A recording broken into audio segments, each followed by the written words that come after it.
Perspective on Florida Gateway College Television is sponsored by Nutrien. Nutrien, feeding the future.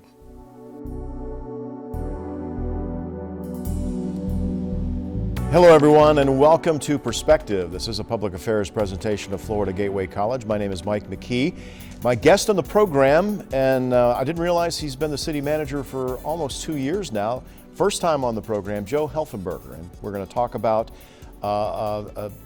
some things that are coming up in a special election on the 17th of March. We'll talk about that when we come back. You're watching Perspective on FGC TV.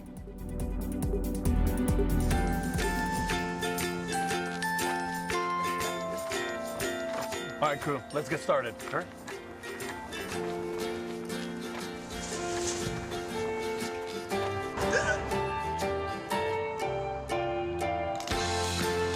Don't ignore the law. You must call 811 at least 2 to 3 days before any digging project so you can avoid hitting our essential buried utilities. For digging projects big or small, make the call to 811. Welcome back to Perspective on FGC TV. My guest is the new city manager. I guess you're not new anymore, Joe. No, it's almost 2 years. Almost 2 years, and this is the first appearance on the program, but it's a very important appearance for you to be here because of some amendments to the city charter. Let's talk a little bit about where we are with a special election, the presidential preference election on the 17th of March. There's 3 important things that people need to know that live in the city with regard to this election. Sure, and again, I'm not telling anyone how to vote, yes or no on the referendum, but there's a big result here depending on whether they vote yes or no. And this is just for those of you who live in the county. This doesn't affect you at all. It's only voters within the city limits that are city residents, that live within the incorporated city limits. Right. City voters will be asked to vote on 3 proposed charter amendments to the city charter. The county will only continue providing this election service to the city, which is convenient and cost effective, if all 3 amendments are adopted by the voters. Let's back up a little bit. The supervisor of elections has been providing polling places, elections workers, machines to vote for the city elections. Yes. For as long as I can remember. Mm-hmm. But now it seems that because of a lawsuit that was filed, that has to change, because if this doesn't happen, supervisor of elections says you're going to be on your own. You're going to have to do it yourself. Right. The lawsuit was dismissed. Right. But the county is not comfortable continuing without these amendments. And now these amendments protect the county. Right. They protect the election. They basically give more authorization to the county to conduct the elections and protect the county, kind of hold them harmless, so to speak, as they provide the election service for us. Now, they've provided a very convenient, cost-effective election service for the city. Right. You know, when you vote in the city, you would, and maybe people don't know this, the city doesn't run their own elections. No, the city doesn't have one trained staff member that has any experience running elections. We've relied on the county to provide this service, and they provided a very cost-effective and convenient service. Now, if you have a no vote, what would happen, and it doesn't pass, and the county no longer provides the election service, city voters may be having to vote in 2 polling places during the election period on the same day. Right. Well, and what Mr. Helfenberger is saying is that if the city council has an election, your city council will be voting at this place, but you also have a county commissioner and a school board member and maybe a U.S. senator. You're going to have to go to the supervisor of elections polling place to vote for that. So there'll be 2 places that you're going to have to vote. Right. There's 2 consequences of this happening. People just won't vote because it's too confusing. Mm-hmm. Right now, it's very convenient. It's all in one place. So you see an unintended consequence of people just not turning out to vote? It may discourage voters from voting, and that is directly affecting the quality of life of all our city voters. We really need to do the opposite and encourage more voting to occur to maximize the voter turnout. It's never been more important than now to go out and vote, because everyone's quality of life is at stake here. If you keep the elections convenient and understandable, you'll have a higher voter turnout usually. Again, we're doing this show because you want to get the word out. What has been the response to people when you tell them that this could happen? Well, they're most alarmed about having to vote in 2 polling places. But they're also concerned about the increased cost, because if we had to take on the voting responsibilities that we now pay the county to do, it would mean we'd have to buy additional sets of polling machines. We'd have to provide additional places to vote, which may incur rent for places. We would have to hire additional poll workers. We'd have to train those poll workers. Well, and you know, it's when you talk about hiring poll workers, you're going to have maybe one election every 2 years. Where are you going to find people that want to work every 2 years? So there's another inconvenience for the city. What are some other inconveniences? Well, just the confusion it would cause would probably cause a lot more staff time. They have to explain things. Well, And you probably have to send more stuff out. Right. Plus, the existing staff would need to be trained in how to handle it, because they have no experience in providing any kind of support for elections, because the county's been doing it for the city. Yeah, and they've been doing it for a long time, which should really be a change. So you're spending money. I mean, you've got, and I can say this, probably money well spent, in that you're trying to get information to people so they know what they're looking at. Right. And again, we're not telling you how to vote, we're telling you the consequences of a yes or no vote.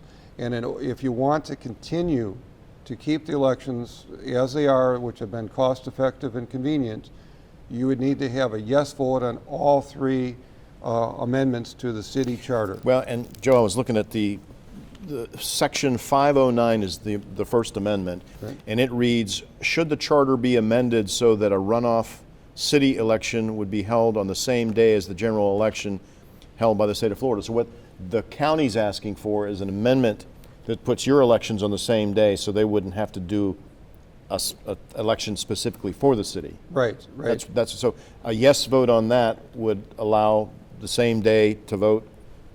Right, and it would also continue to keep it cost effective. The second one is section 510, which is, again, this is the city charter. Calling for election by resolution. Should the charter be amended so that at least 20 days advance notice of all elections is provided by a resolution of the city council? That's a little more confusing. What does that do? That puts people on notice that the election is coming up, and they should need to prepare if they have to get an absentee ballot, that they have time to do that, or if they can vote in person, that they make arrangements. Some people have to take off work to be able to do that. It just gives them a little notice, and I'm all for maximizing visibility on elections and every other government issue, because that's visibility and accountability are key things when it comes to having good government for people. Well, and you know, it's in this era of Russian interference, and people are very skeptical about elections anyway. So this is, again, you've got quite a few hurdles to overcome, explaining to the electorate this is what's happening. Right, and one other thing too, they have 3 election ballots, the Democratic Party, the Republican Party, and the Independent Party. On the Democratic Party ballot, you need to flip the ballot over for the 3rd question. On the other 2, all 3 questions for the referendum are on the front of the ballot. So make sure you flip the ballot over if you need to, but all 3 questions need to be answered yes in order to continue if you want to have the county provide the elections. Now, is the Democrat ballot, because they have so many They have people on the, for president, yes. well, and again, for those of you who may not be aware, and this is the presidential preference election in March. It's the primary. It's what happens in Nevada a while back. It's the same thing that happened in New Hampshire, Super Tuesday, coming up with a bunch of states that are going to do. So this is Florida's opportunity is March 17th. And the way you remember it is at St. Patrick's Day. Yes, yes. So if you think about St. Patrick's Day, the 17th of March, that's when this election is going to happen. Go out and vote, especially if you live in the city. Now, I wanted to talk about the third Amendment 3, Section 511, arrangement for elections. Should the charter be amended so that the city council must make all necessary arrangements to conduct city elections? Again, a yes vote allows. Right, it authorizes city council to contract out with the county to provide the election service and continue to do that if the voters so choose that option. It would be nice. I know that they can't fit the whole explanation in, and you know, when you have an amendment to the Florida Constitution and you're going and you're looking at that, the tendency is to say, I don't want them to change anything. I'm just going to vote no because you really haven't researched it. Mm-hmm. Your goal is to get people to not do that. Right, we want them not to change any, well, we would like to see that. Yeah, Again, I got to be cautious because we're not telling you how to vote, but we're telling you the results of a yes or no vote. And in this case, it's just the opposite of what you think, because if you want to continue the elections, you've got to vote yes, not no. Okay. You've got something in your hand that's going to be mailed out. Is Yes. that similar to? It is. It talks about voting yes would be a convenient, continuing with convenient, cost-effective elections, and voting no would be higher cost and discontinuance of the current voting process. So, and then it lists the ballots on the back for each of the parties. And There we go. We get a tight shot of that. That's what's going to come. as you When can is see, that? the When is bottom this? one is longer. When is this going to be mailed out? One mailing has occurred already. There'll be a total of 3 mailings. Now, this is a sample ballot that we're looking Yes, at right this here? is a sample ballot right here. City charter amendments are the first at the top, correct? Yes. And then you've got presidential preference, and I guess they're showing a Republican one because they've got. Well, they've got all 3 parties listed there. Okay. All- And you got it in Spanish as well. That's required. So it's required now. So that is, and at the bottom, there's going to be a look at the Democrat, and you see the field of Democrats that are running for president, and you see some of the people, like I believe Cory Booker's not on the. He's not on that anymore. So when the candidates that drop out are still on the ballot because you really had no time to prepare. Right, they have to have a lot of advance notice because of the publication. But it's very important to go and vote, and there is a very big difference in the outcome depending on how you vote. How many precincts are there for how many city? City has 4 districts. 4 districts now. Are there polling places for each of those individual districts?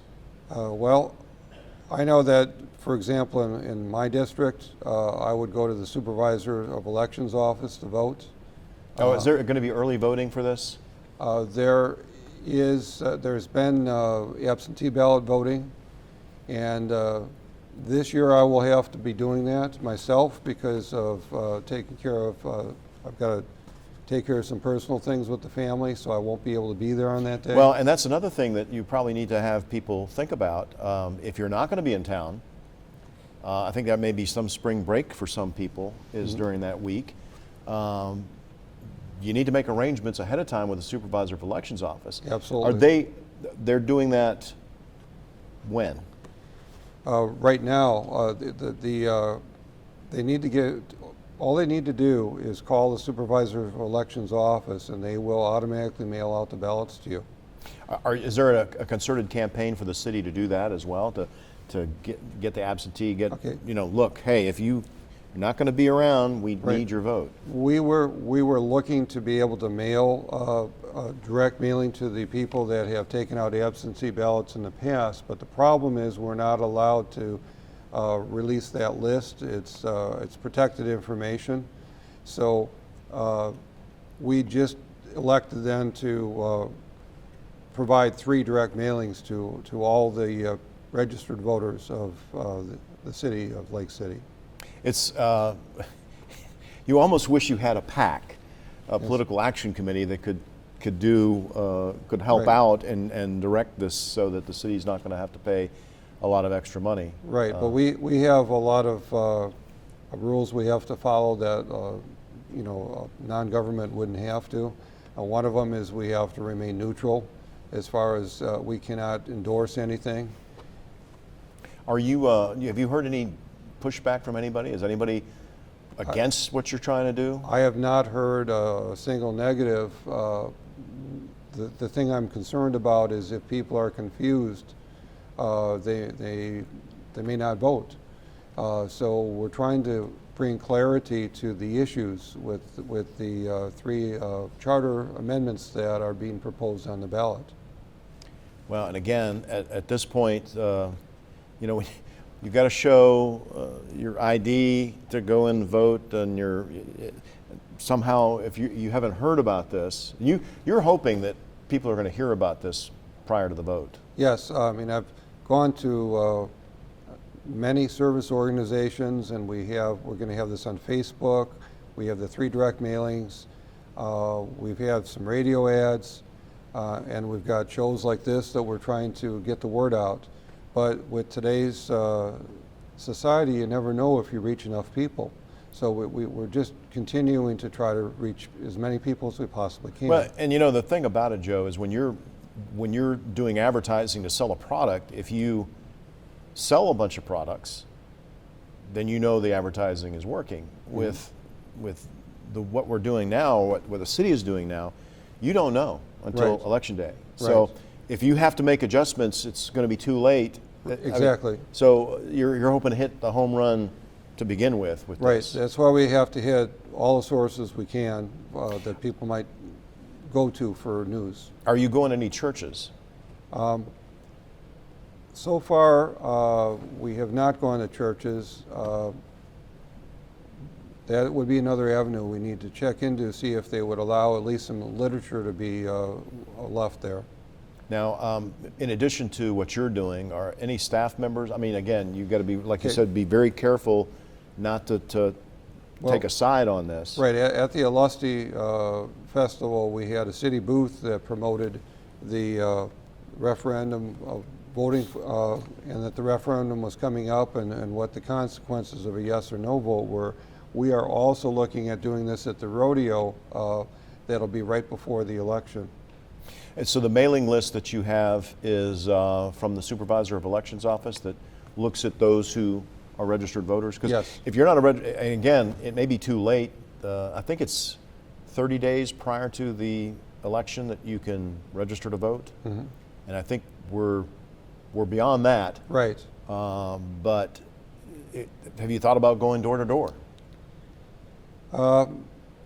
No, we have not. We're trying to reach people with all the Yeah, it's like it's spending a lot of time, but it's important.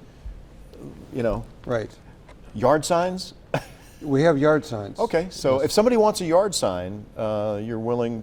Sure, they they can could just call City Hall. Call City Hall, contact the clerk's office. That's where we've kind of spearheaded this campaign out of the clerk's office. And what does it say? Vote yes on amendments. no, it tells you the results. Again, we can't tell you how to Right. vote.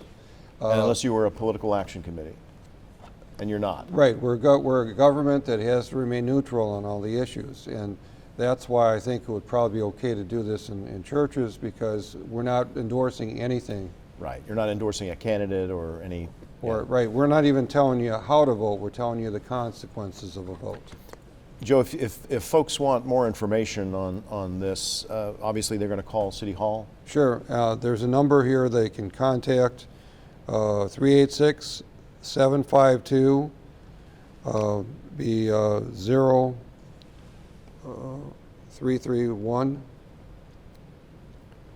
No, excuse me, that's 386-752-2031. 2031. But here's the website, lcfla.com.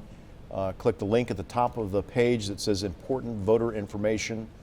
It has all the explanation of what they Sure. are. Again, very non-committally one way or the other. It Right. just says what they are. And Either the general number for the city or the clerk's office. The clerk's office, everyone has been instructed on how to respond, so. well, good luck. I mean, I don't know. I feel funny wishing you good luck on this, but we hope that the city voters will vote yes. I mean, Sure. it'd be a good idea to save the city money in the long run, save confusion, and save a lot of money to vote yes on this. I wish you the best of luck with this. Thank you very much.